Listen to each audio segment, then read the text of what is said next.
పరివాహక ప్రాంతాల్లోని కూల్చివేతలు చేపట్టారు అధికారులు. ఇళ్లను కూల్చేందుకు అధికారులు సిద్ధమయ్యారు. ఇప్పటికే మూసి పరివాహక ప్రాంతాల్లోని ఇళ్లకు మార్కింగ్ పూర్తి చేశారు. మరి కాసేపట్లో ఆ ఇళ్లను కూల్చివేనున్నారు. మున్సిపల్ రెవెన్యూ అధికారులు కూడా చాదర్ఘట్ లోని మూసానగర్, రసల్పురాలో నివాసం ఉంటున్న వారిని ఇప్పటికే ఖాళీ చేయించారు అధికారులు. బాధితులందరికీ చంచల్గూడలో ఉన్నటువంటి ప్రభుత్వ స్థలంలో డబుల్ బెడ్రూమ్ ఇళ్లను కేటాయించింది ప్రభుత్వం. ఇప్పటి వరకు చాదర్ఘట్ పరిసర ప్రాంతాల్లో 20 ఇళ్లను మార్కింగ్ చేసిన అధికారులు నిర్వాసితులను తరలిస్తూ ఉన్నారు.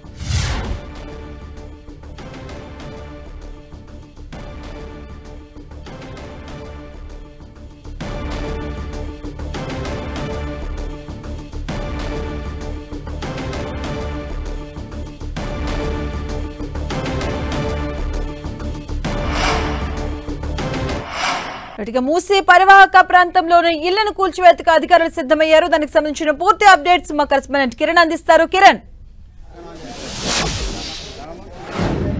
మధు, మూసీ పరివాహక ప్రాంతాల్లో రివర్ బెడ్ ఏరియాలు ఇప్పటికే అధికారులు మార్కింగ్ వేసిన ఏవైతే సంబంధించిన ఇళ్లు ఉన్నాయో వాటికి సంబంధించి కూడా కూల్చివేత ప్రక్రియ అధికారులు మొదలుపెట్టారు. కొద్దిసేపటి నుంచి ఇటు చాదర్ఘట్ పరిసర ప్రాంతాలు, రసూల్పురాతో పాటు మూసార్ నగర్, శంకర్ నగర్ పరిసర ప్రాంతాలకు సంబంధించిన వాటిని కూడా కూల్చివేతలు షురూ చేసినట్టుగా మనం అయితే చెప్పుకోవచ్చు. ఇప్పటికే ఇటు హిమాయత్ నగర్ సంబంధించిన తహసీల్దార్ పరిధిలో ఉన్న 156 ఇళ్లకు సంబంధించి కూడా 150కి పైగా ఇళ్లను మార్కింగ్ చేసి నిర్వాసితులను వాడి డబుల్ బెడ్రూమ్ కి తరలించిన నేపథ్యంలో లేబర్ సహాయంతో ఇంతవరకు హైదరాబాద్ నగరంలో అక్రమ కట్టడాలకు సంబంధించి కూల్చివేతలు, జేసీబీలు, బుల్డోజర్లతో ఉంటే మాత్రం ఇటు మూసీ రివర్ సంబంధించి హైడ్రాకి ఎలాంటి సంబంధం లేకపోవడంతో రెవెన్యూ అధికారులు కొంత లేబర్ సహాయంతో షెడ్లతో నిర్మించుకున్న ఇళ్లను కూల్చివేత ప్రక్రియ చేస్తున్నట్టుగా మనమైతే చెప్పుకోవాల్సి. గడిచిన కొద్ది రోజులుగా మూసీ పరివాహక ప్రాంతాలకు సంబంధించి కూడా రివర్ బెడ్ ఏరియాలో నదీ గర్భంలో ఇల్లు నిర్మించుకున్న వారికి సంబంధించి కూడా వారికి మార్కింగ్ వేయడం, రిహాబిలిటేషన్ కల్పిస్తామని చెప్పడం, పునరావాస కేంద్రాలకు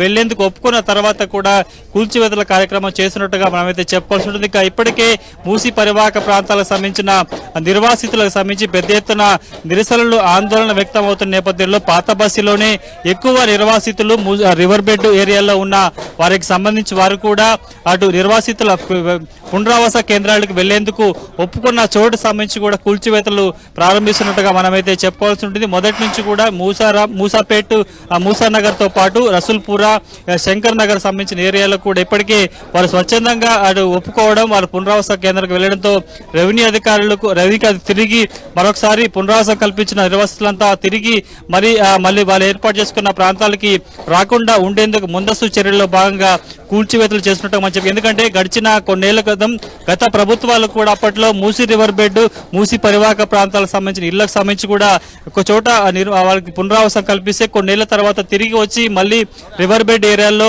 పునరావాసం మళ్ళొకసారి కల్పించుకున్నారు. కాబట్టి అలాంటి పరిణామాలు ఉత్పన్నం అవ్వకుండా కూడా ఈసారి చాలా పకడ్బందీగా జీహెచ్ఎంసీ, మూసీ డెవలప్మెంట్ కార్పొరేషన్ కూడా సరే పకడ్బందీగా ఏర్పాట్లు చేసినట్టుగా మనం చెప్పుకోవాల్సి ఉంటుంది. ఇంకా మొదటి నుంచి కూడా ఎక్కడైతే రివర్ బెడ్ సంబంధించిన రిహాబిలిటేషన్ సంబంధించిన మార్కింగ్ వేశారో మార్కింగ్ సంబంధించిన వారికి వారు ఒప్పుకున్న తర్వాతే వారిని తరలిస్తామంటూ కూడా మొదటి నుంచి చెప్తున్న నేపథ్యంలో అందులో భాగంగానే రిహాబిలిటేషన్ లో భాగంగా నిర్వాసితులను పునరావాసాలకి తరలించిన తర్వాతగా తాము లేబర్ సహాయంతో కూల్చివేతలు చేస్తామంటూ స్థానిక రెవెన్యూ అధికారులు చెప్తూ నిన్ననే చాలా మంది నిర్వాసితులకు సంబంధించి ఇప్పటికే ఖాళీ చేసిన ఇళ్లు సంబంధించి కూడా రేకులతో పాటు ఐరన్ సంబంధించిన మెటీరియల్ ఉంటుంది కాబట్టి తీసుకెళ్లేందుకు అవకాశం కల్పించిన నేపథ్యంలో ఒకవైపు లేబర్ సహాయంతో రెవెన్యూ అధికారులు, జీహెచ్ఎంసీ సిబ్బంది సంయుక్తంగా కూల్చివేతలు చేస్తుంటే అందులో సంబంధించిన రేకులతో పాటు ఐరన్ మెటీరియల్ కూడా గతంలో నిర్వాసితులు ఇక్కడ ఉన్న వారంతా కూడా స్క్రాప్ ను తీసుకెళ్తున్న దృశ్యాలు కూడా మనకి కనిపిస్తున్నాయి.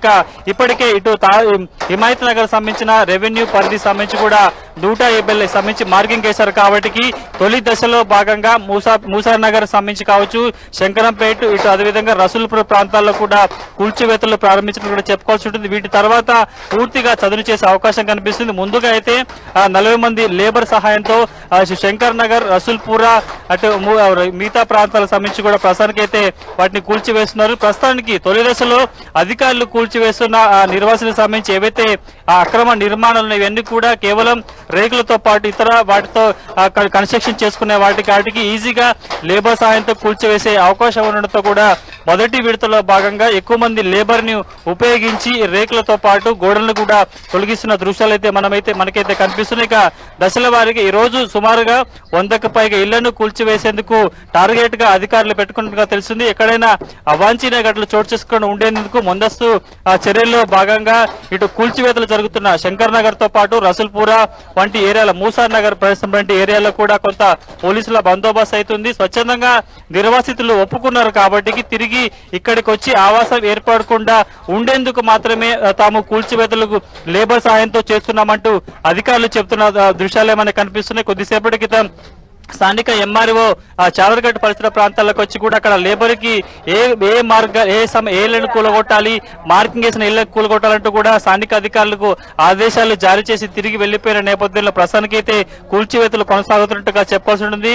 మొదటి నుంచి కూడా హైదరాబాద్ మూసీ పరివాహక ప్రాంతానికి సంబంధించి కూడా పెద్ద సంఖ్యలో హైదరాబాద్ రెవెన్యూ పరిసర ప్రాంతాల్లో కూడా ఎక్కువ మొత్తంలోనూ సుమారుగా 1563 సంబంధించిన రివర్ బెడ్ ఏరియాలలోనే ఇల్లున్నట్టుగా గుర్తించిన నేపథ్యంలో ఎక్కువ భాగం ఇటు చాదర్ఘట్ పరిసర ప్రాంతాలతో పాటు మిగతా బహదూర్పురా ఏరియాల్లో కూడా ఉండడంతో ప్రస్తుతానికైతే నిర్వాసితులను తొలగించి వాటికి సంబంధించి కూడా కూల్చివేతలు చేస్తున్న అధికారులు చెప్పిన ప్రస్తుతానికైతే తొలి విడతల కూల్చివేతల్లో భాగంగా పాత బస్తీ ఏరియాలో కూడా కూల్చివేతలు చేస్తున్నట్టుగా మనం చెప్పుకోవాల్సి ఉంటుంది. Madhu. Okay, thank you Kiran.